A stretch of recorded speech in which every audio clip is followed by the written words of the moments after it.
Guys, welcome back to another video. This is part 3 of the battle for Seattle, the Seattle Mariners little mini series from SB Nation. And yeah, I've enjoyed it so far. I'm sort of trying to spread it out so I don't do it every day. I'm trying to do it like every 3-4 days so like people can sort of see it and then wait for the new parts. But yeah, I'm gonna finish the series. Don't worry about that. I'm definitely gonna finish this series because I do enjoy it. It's a different sort of breath of fresh air to like baseball and like different in-depth stories. Like, I've never seen anything like this on any sports franchise, sports club, in any sports ever. Like, not even on soccer teams, to this sort of depth. So yeah, I'm really sort of ingrained into this series, and yeah, this is probably the shortest one of all episodes. So yeah, I apologise for that because this is like typically a longer sort of episode. It's still going to probably be about 30 minutes, but yeah, that's my bad. I say my bad. That's the part of they're making this shorter. I guess this is sort of focused on something differently. But yeah, let's give this a watch. I'm enjoying it so far, like really enjoying it. And it's just, I've seeing some crazy things that have happened in the history, and it's going to continue. There's still 4 parts of this insane sort of lesson that we're learning, man. But yeah, let's give this a watch and see what else is going on in this crazy club's history, man. Or this crazy franchise's history. Starting with a funky edit already. October the 3rd, 1995.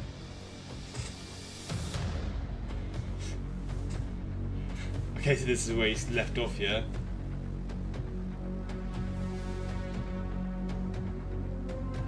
I love how funky the editing on this is, man. So much. Management has made it clear that if there's no stadium deal by the end of the month, they're selling, which virtually guarantees moving. Washington Governor Mike Lowry begins to arrange a last-ditch effort to fund the new park, but as it stands, it's kind of a long shot. For one, politicians are generally hesitant to counteract a public vote. For another, we're less than 1 year removed from the Republican Revolution of 1994. Washington state served as ground zero, as the spending averse GOP saw more House victories here than in anywhere else in the country. The on-field performance of the Mariners seems to be the only variable left. If they squeak into the playoffs only to be immediately snuffed out, is that enough to move the needle? They gotta do well, man. Probably not. This team, which had never seriously contended in their entire history until about a month ago, has to win something. 5 games, first to 3 takes it. And again, this could not have been written any better.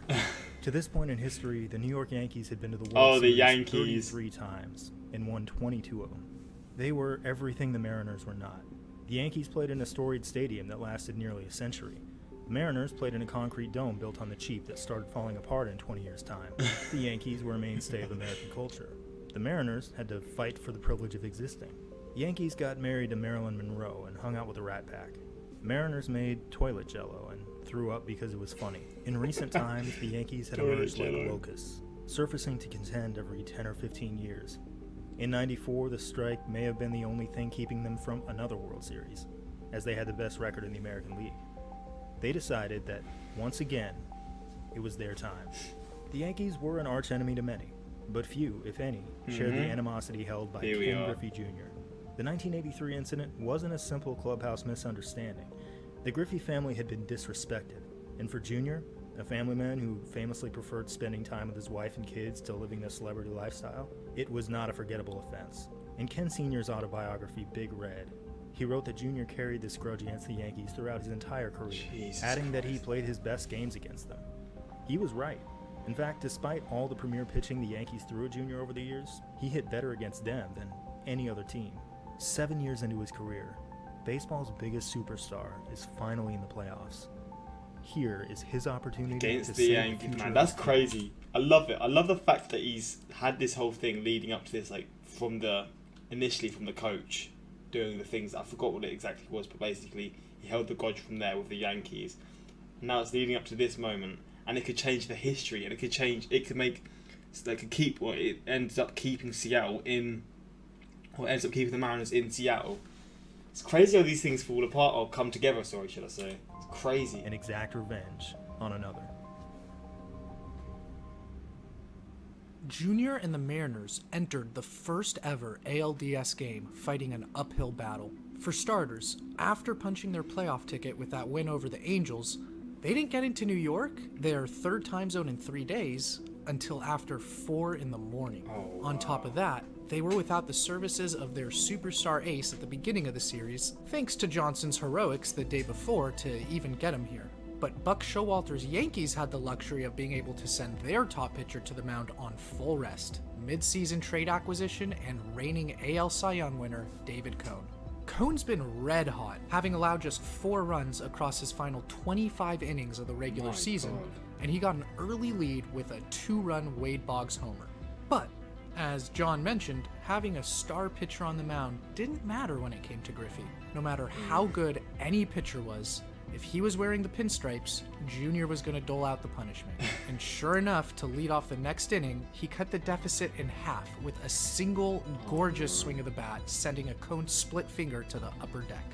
Later on, trailing by 2 with a man on, Griffey again took a Cone splitter deep to right and tied the score at 4.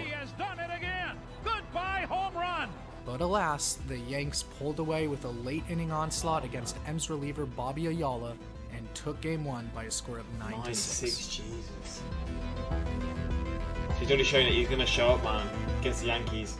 For Game 2, Piniella gave the ball to Andy Bennis in an all-Andy pitching duel against 23-year-old Yankee rookie Andy Pettitte, making the first start of his MLB record 44 career postseason starts. And they took a 3rd-inning lead when left fielder Vince Coleman, a man who was an all-time great when it came to swiping bases, but had come into this game with just 27 homers through his first 11 big league regular seasons, sent a 3-2 fastball soaring the opposite way that New York right fielder Paul O'Neill could only watch sail over the fence to give Seattle the early lead.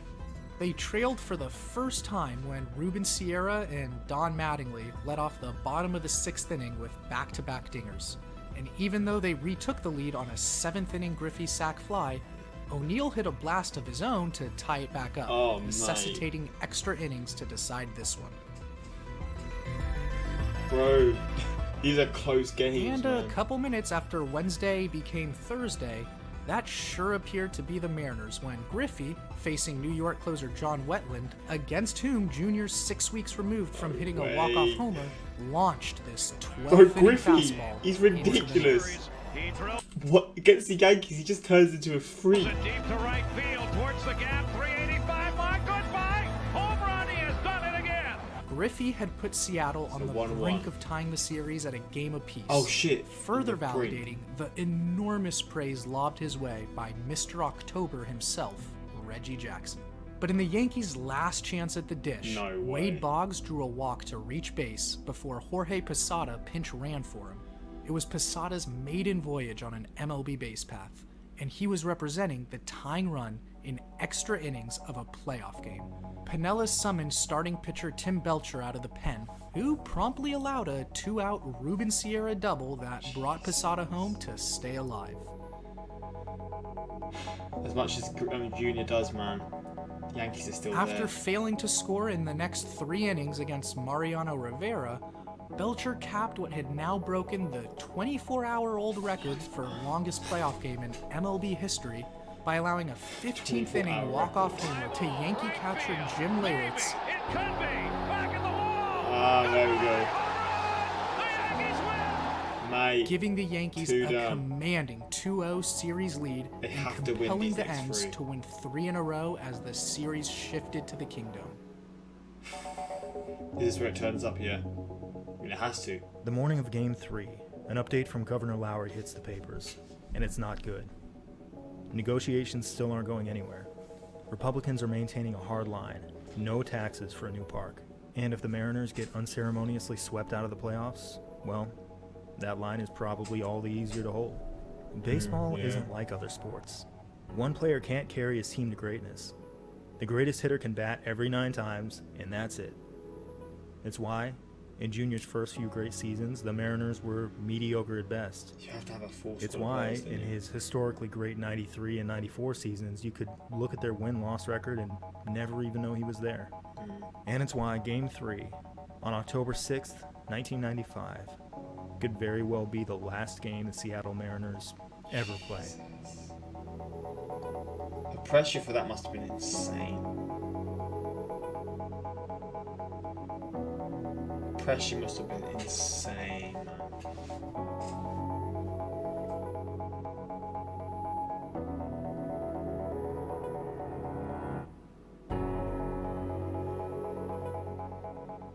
coming off 2 games in the Bronx with a rabid Yankee fan base that was constantly throwing garbage on the field and hurling objects at Mariner players, Seattle was very much looking forward to returning to the Kingdom. And at least in Game 3, with their backs completely against the wall in their first ever home playoff game, they got to climb on the giant shoulders of Randy Johnson, who in '95 we know was seemingly indestructible, untouchable, and automatic all year. I want to look into Randy Johnson. He looks like an interesting player.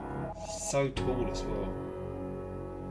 For the first 3 no-hit innings, it was more of the same. Until Bernie Williams' crushing homer in the 4th put the Yanks up, even with the M's deity on the mound.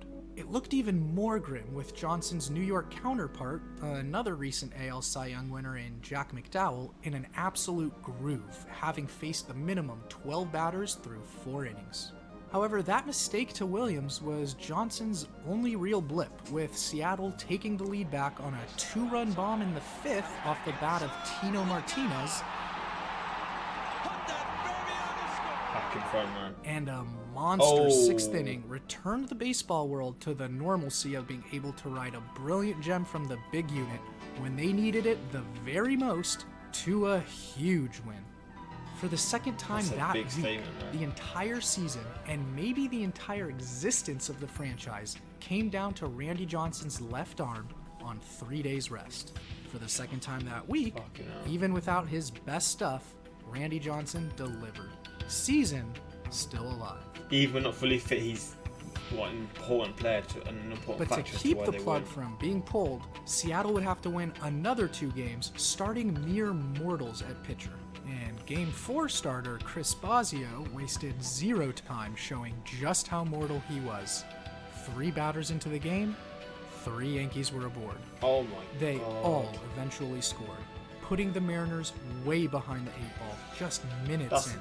Another worst O'Neal possible homer a start. couple innings later Oh, buried no. the Mariners into a dreadful 5-run hole. Hope was just about gone. And it may well have been completely gone if not for the presence of one Edgar Martinez.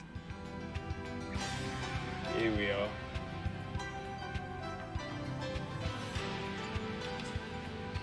I love the music they use in these songs as well. Their third baseman turned designated hitter, who was coming off a couple injury-plagued seasons, but in 1995 stayed healthy and had been MLB's top batter, even though he was widely underappreciated. Outside of Seattle, Edgar never got the enormous amount of credit he deserved, largely because he spent most of his career as a designated hitter. Well, this is the guy we were ignoring. If you want to know how good a hitter is and you only want to look at one number, OPS, or on-base plus slugging, is the number for you. In '95, Edgar's OPS surpassed 1,100, a mark that even the best hitters rarely approach in a full season. Up here is a jumble of seasons owned by the likes of Babe Ruth, Ted Williams, and Mickey Mantle. In '94, 3 guys reached the mark, but because of the strike, they only had to maintain the number for 2/3 of a normal season. Edgar's up here playing damn near a full season. From the early 60s up until this season, his only neighbor is Barry Bonds. Barry Bonds. The arc of Edgar's career is as fascinating as its apex. It was the precise opposite of Griffey's. Ironically, when scouts came to watch Edgar in Puerto Rico, they liked his fielding, but they saw him as a weak hitter without much potential. At age 20, Junior was already an all-star with 2 seasons under his belt. At the same age, Edgar was working days at a furniture store, then working nights at a factory. As a last-ditch effort, he dragged himself to a Mariners tryout after a grueling night shift, played on fumes, and somehow managed to show enough flash to earn an offer from the That's team. incredible. He didn't even play his first major league game until age 24, and didn't play his first full season until age 27, at which age Griffey had already played so much great baseball that he could have retired on the spot and still probably made the Hall of Fame. That is wild. That is actually wild. See, that's a story that I love to see, man. I love this so Edgar much. was 32 now, and his OPS of 1.109, across his entire career, Junior never did that. Jesus. It's impossible to overstate just how great this guy was. And when the That's next incredible. opportunity to hit for Seattle rolled around, they got 2 men on before Edgar strolled to the plate. It was time for this superhero to put on his cape and bring the Kingdom to life with a towering 3-run shot. Deep to left field, Edgar From car salesman to this, man. What an absolutely That incredible cut story. the deficit to 2. They eventually took a 6-5 lead Oh, behind wow. and forgive me if I'm starting to sound like a broken record, Ken Griffey Jr. home run.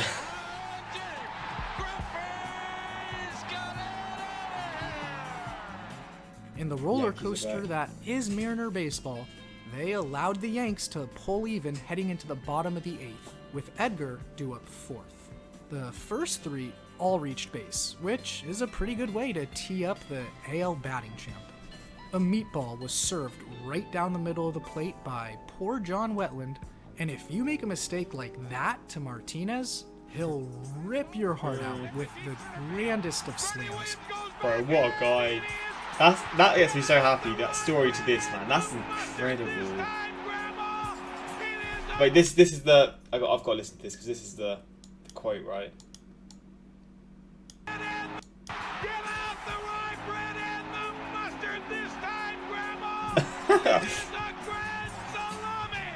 To not only become the first player to I ever love drive that in so 7 much. runs in a playoff game, but also bust the game wide open. Almost not wide open enough, though, as Bernie Williams nearly hit a miraculous game-time Grand homer when salami, the Yankees were down to their last out, only to settle harmlessly into Junior's glove. That's put a smile on my face, man. That commentary is incredible. So 11-8, the Outside scoring of a is compound wild. ankle fracture suffered by their Mariner Moose mascot, it was a magical evening. Against all odds, the Mariners had tied the series at 2 games apiece to force a winner-take-all Game 5 the following year. Man, this comeback could be... Oh, man, this comeback could be The incredible, man. eyes of the entire country descended upon the Kingdom for this one. The first day with but a single nationally televised game since Joe Carter's World Series winning walk-off about 23 and a half months earlier. Jeez. Unlike Seattle, New York got to rely on their ace for the do-or-die affair, though even he knew no answers existed for Edgar.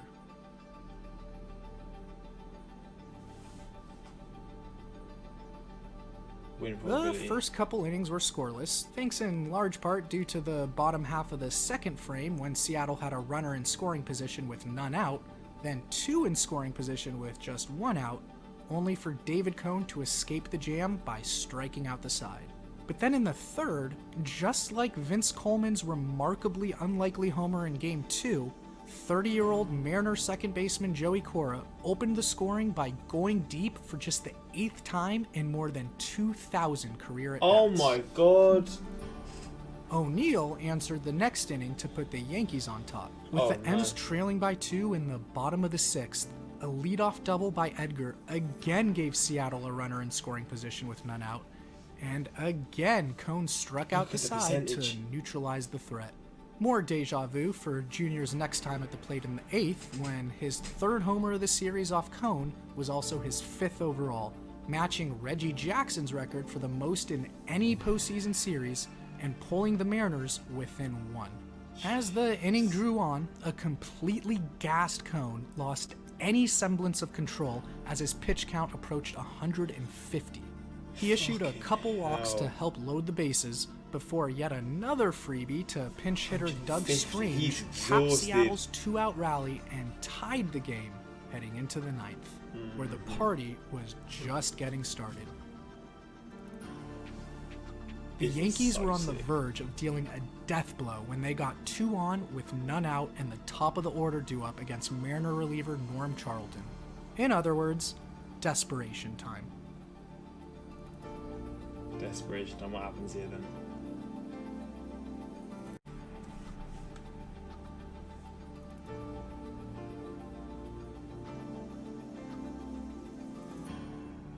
Less than 48 hours removed from throwing nearly 120 pitches, with over 240 across the previous 6 days, for a very limited appearance, Johnson was somehow available out of the pen. His legend grew when he sat down the heart of the Yankee Oh, lineup man. in order, getting the M's out of that bleak situation unscathed. The bottom half of the 9th was the Mariners' turn to reach the doorstep of victory, knocking Mariano Rivera on the ropes with the series-winning run in scoring position and just 1 out. New York responded by calling on McDowell for his first career relief appearance, and he likewise rose to the challenge to keep the game tied as the Game 3 starters were now dueling in extras to decide the 5th game for all the marbles. Man, it's up and down. You can go any way possible. And they stayed dueling, with Johnson pitching another inning and striking out the side in a Herculean effort that left every ounce of everything he had on the field. Jesus.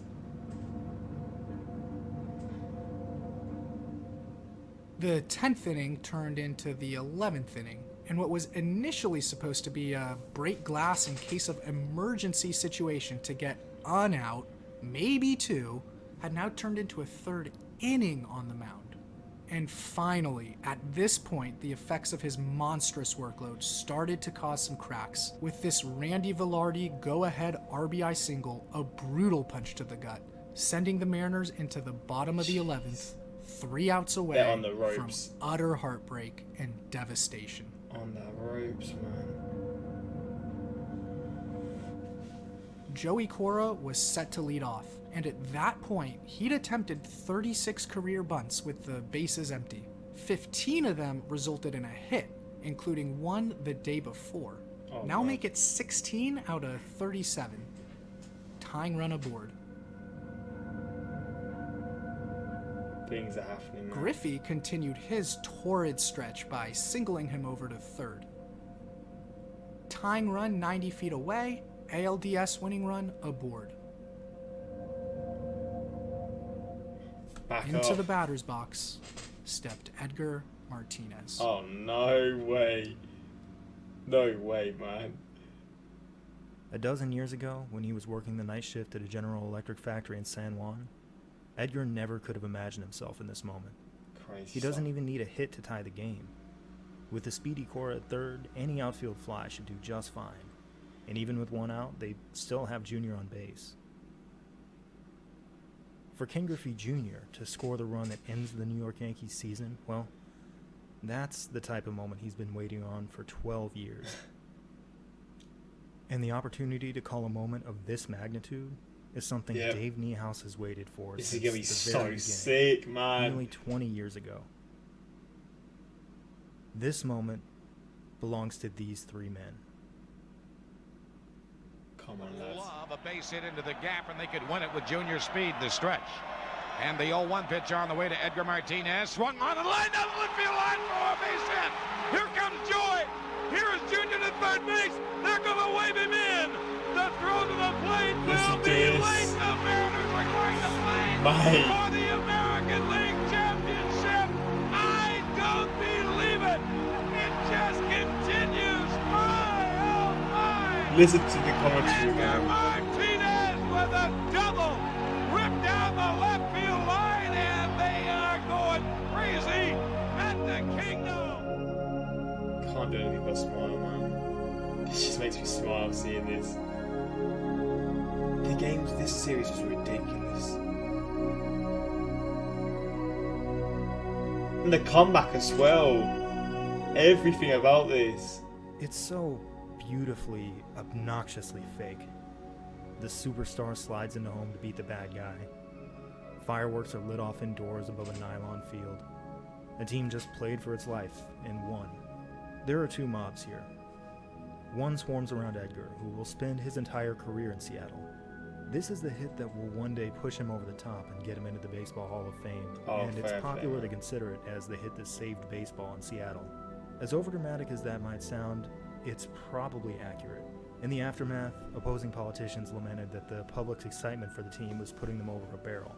A couple weeks later, funds for the stadium were delivered. Man. Edgar's double into left field is likely the reason the Seattle Mariners are here today.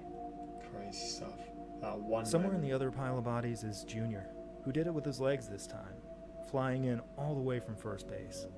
Almost no other power hitter of his era would have been able to leg that one out. When he did, he exacted revenge on a team that he resented since he was 13 years old, and he helped to save the future of his own team. Junior is barely visible within this tumbleweed of Mariners, On the ABC broadcast, he emerges for just a handful of frames. The images will always remember him for. Yelling like an idiot in pure disbelief that he's slain 2 dragons at once. This is a moment that belongs to another world. One where cycles close and stories end. Where there are heroes and the heroes win. A moment like this has no business in our world. Bloody hell. This is incredible, man. This is so sick, man. This might be my favourite one so far. How against the odds it was, the pressure that must have been on them, the fact that they came back, the fact that Junior, holding this grudge for years, managed to be the guy who ran, like made the run. The fact that like you can come from like how can you be 20 years old working? Was it a car salesman or something along those lines? Like it's just the average sort of job, and then 12 years later you're saving Seattle, like saving baseball in Seattle, and you're having like such an iconic moment, and it's just incredible. The stories in this are so sick, man. I really am enjoying this so much. The Mariners, they're just different, man. They're just different. So different how they've just managed to make these things happen. This is so fun to watch, man. Beef History Stadiums versus the city of Seattle. A moment like this has no business in our world. Damn you, I came for a video about a team sport I don't cheer for, and now there are onions in my eyes, and I feel like I've just watched something deeply profoundly serious. I was 19 and a broke college student, usually less than $5 in my wallet, plus a credit card for emergencies I never used. When the ALDS tickets went for sale, I pulled out the card, I jumped on the phone, everything was sold out except Game 5. Bought 4 nosebleeds for $100, of which $20 were Ticketmaster fees, non-refundable if the game didn't happen. I told my mum and she thought I sold the family cow for some magic beans. Then the Yankees for the first 2 games, but the M's came through and I had the hottest tickets in town. Sold 2 to my roomies at cost, and for the very first time I took my dad to a game instead of the other way around. That's incredible, man. I love that so much. Damn, why am I crying? I live in Egypt, we don't even have baseball. That's sick, man. John really got me crying about the Mariners on the Thursday afternoon. How did this almost make me cry talking about a team I've never cared about playing a sport? I don't pay attention to the players. I didn't grow up watching. You are impressive, man. Yeah. SB Nation. They are what? Like, they are just what, what is it called? They're what, like, why can't I think of the word? I had it in the comments in my last reaction to this. Like, I guess media, the media isn't the right word I'm looking for, but like how, what is the word that I'm looking for? Basically, like how like the sports writers, right? I can't think of the name. Like, sports writing is like sort of become a joke in many ways now. Why? I don't know why I can't think of the word for that. I'm probably gonna think of it as soon as this video is over. But like, yeah, it's sort of become a joke in like everywhere really. Like, they write about the most stupid things, but SB Nation, man, they're just sort of like a new generation of what it should be, and it's just incredible to see. Like, the research that they do, the editing, everything about these videos are just incredible, man. And I'm just loving this so much. The production that goes into these, the effort that does, it's just amazing, man. And yeah, I just appreciate you guys for putting me onto this series, and I'm so excited to see what's going to happen for the next 3 parts. I mean, there's a 50-minute episode. I still don't know how I'm going to do that, but I'm going to do it, and it's going to be incredible. But yeah, we'll figure that when we get to it. But yeah, hopefully you guys enjoyed this, and again, thank you so much for putting me onto this, because this is absolutely incredible, man. And yeah, until next time, like, subscribe, peace.